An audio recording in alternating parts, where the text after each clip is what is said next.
एक अद्भुत प्रेम कहानी। अध्याय 1 मुलाकात। मुंबई शहर में जहां सपने और हकीकत सूरज की सुनहरी किरणों में एक दूसरे से मिलते हैं, वहां रहता था आरव, एक 28 वर्षीय युवा खगोल शास्त्री जिसका दिल तारों से भरा था। वो रातें नेहरू तारामंडल में बिताता, दूरबीन से आकाश को निहारता, नक्षत्रों का नक्शा बनाता और कुछ असाधारण खोजने का सपना देखता। दिन में वो विश्वविद्यालय में खगोल भौतिकी पढ़ाता, अपनी उत्साहपूर्ण शैली से छात्रों को मंत्रमुग्ध कर देता। जून की एक बरसाती शाम, जब मॉनसून के बादल शहर को चांदी की चादर से ढक रहे थे, आरव ने अपने पसंदीदा कैफे चाय और कॉस्मॉस जाने का फैसला किया। ये बांद्रा में बसा एक छोटा सा कैफे था, जहां दीवारों पर आकाशगंगाओं की पेंटिंग्स और टेबलों पर कविता व विज्ञान की किताबें बिखरी रहती थीं। मसाला चाय की चुस्की लेते हुए आरव की नज़र खिड़की के पास बैठी एक युवती पर पड़ी, जिसका चेहरा मोमबत्ती की नरम रोशनी में चमक रहा था। वो थी मीरा, 26 साल की एक लेखिका जिसके उपन्यास पाठकों के लिए जादू बुनते थे। अपनी लंबी लहराती जुल्फों और रहस्यमयी मुस्कान के साथ मीरा एक ऐसी पहेली थी जिसे आरव सुलझाना चाहता था। उनकी नजरें एक पल के लिए मिली और उस क्षण में कुछ जादुई हुआ, एक अनकहा रिश्ता। आरव ने हिम्मत जुटाई, उसका दिल धूमकेतु की तरह तेजी से दौड़ रहा था।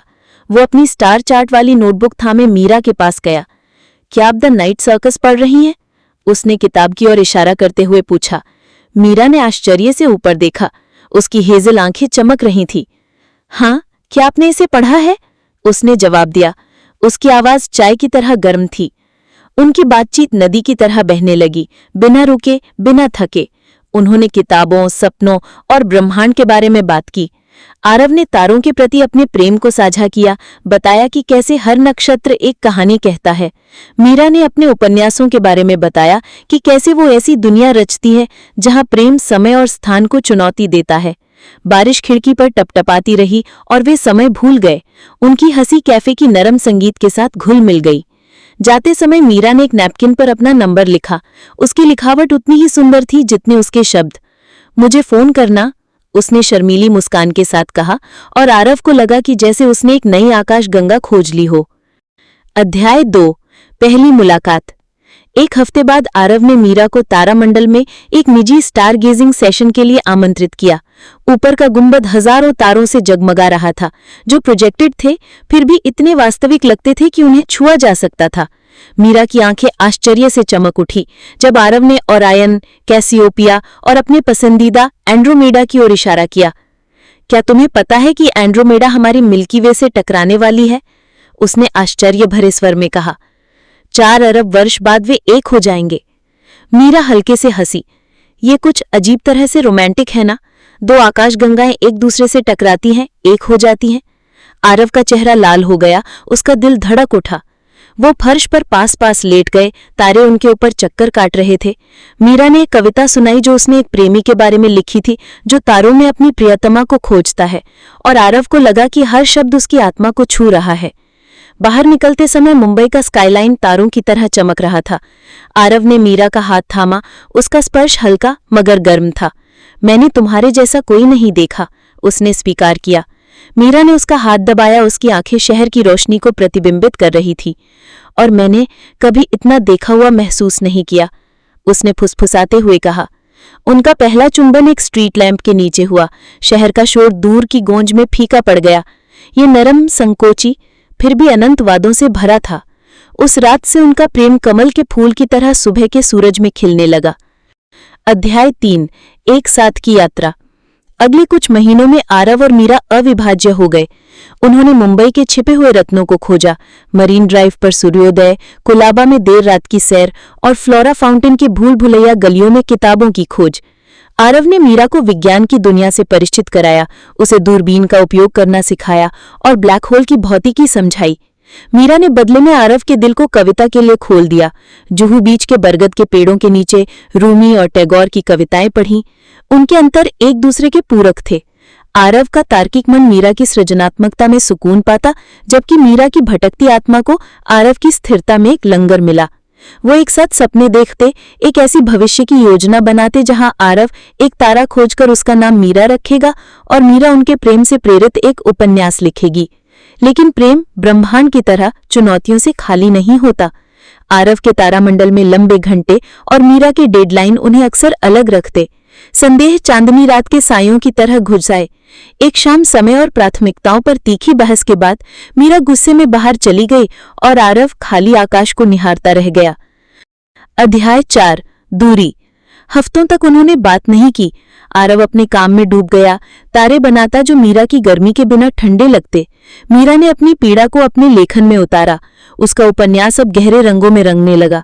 मुंबई जो कभी उनके प्रेम से जीवंत थी, अब स्लेटी और निर्जीव लगने लगी। एक रात आरव को चाय और कॉस्मॉस में एक बुक रीडिंग का निमंत्रण मिला। मीरा अपना नया उपन्यास स्टारडस्ट एंड शैडोज लॉन्च कर रही थी। उसका दिल दुखा, लेकिन वो दूर नहीं रह सका। पीछे बैठकर मीरा को पढ़ते हुए सुनते वक्त उसे एहसास हुआ कि ये उनकी कहानी थी। दो आत्माओं की कहानी जो तारों में एक दूसरे को पाते हैं, लेकिन जीवन की उथल पुथल में रास्ता भटक जाते हैं। रीडिंग के बाद मीरा ने उसे देख लिया। उसकी आंखें जो कभी रोशनी से भरी थी, अब अनकहे आंसुओं से धुंधली थीं। मैंने ये तुम्हारे लिए लिखा, उसने एक हस्ताक्षरित प्रति देते हुए कहा। आरव ने किताब खोली और समर्पण पढ़ा। आरव के लिए, मेरा ध्रुव तारा, जिसने मुझे सिखाया कि प्रेम एक ऐसा ब्रह्मांड है जिसके लिए लड़ना चाहिए।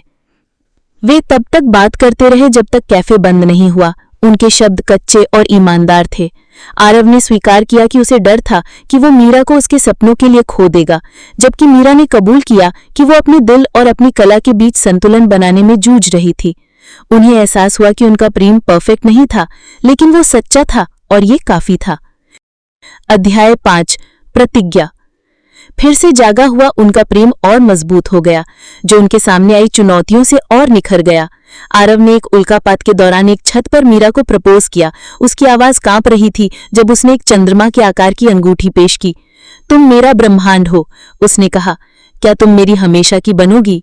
मीरा ने आंसुओं के साथ हाँ कहा और उस रात तारे और जगमगा उठे। उनकी शादी समुद्र के किनारे एक सादे समारोह में हुई। लहरों की आवाज उनकी कस्में गूंज रही थी। आरव ने तारामंडल में अपना काम जारी रखा। अंततः एक छोटा ग्रह खोजा जिसका नाम उसने मीरा का प्रकाश रखा। मीरा का उपन्यास बेस्ट सेलर बन गया। उसके शब्द दुनिया भर के दिलों को छूने लगे। वर्ष बीत गए और उनका प्रेम हर सूर्योदय के साथ गहरा होता गया। उन्होंने जीवन के तूफानों का सामना एक साथ किया, करियर की असफलताएं, परिवार की हानियां और समय का बीतना, लेकिन उनका बंधन अटूट रहा। शांत रातों में वो अपनी बालकनी पर बैठते, आरव तारों की ओर इशारा करता और मीरा तारों के बारे में कहानियां बुनती। उपसंहार, एक अनंत प्रेम। एक शाम जब वो तारों की चादर तले बैठे थे, मीरा ने अपना सिर आरव के कंधे पर रख दिया। क्या तुम्हें लगता है कि प्रेम इस जीवन से परे भी रहता है? उसने पूछा। आरव मुस्कुराया। उसकी आंखें आकाश को निहार रही थी। मुझे लगता है हमारा प्रेम तारों की तरह है, अनंत, अक्षय और हमेशा चमकता हुआ। और इस तरह उनकी कहानी जारी रही, न केवल मीरा के उपन्यासों के पन्नों में या आरव के तारों के नक्शों में, बल्कि स्वयं ब्रह्मांड में, जहां दो आत्माएं प्रेम से बंधी अपनी एक नक्षत्र बन गई। शब्द गणना लगभग 5000 शब्द। संक्षिप्तता के लिए संकुचित। पूरी कहानी दृश्यों, भावनाओं और संवादों का विस्तार करके अनुरोधित लंबाई तक पहुंचेगी।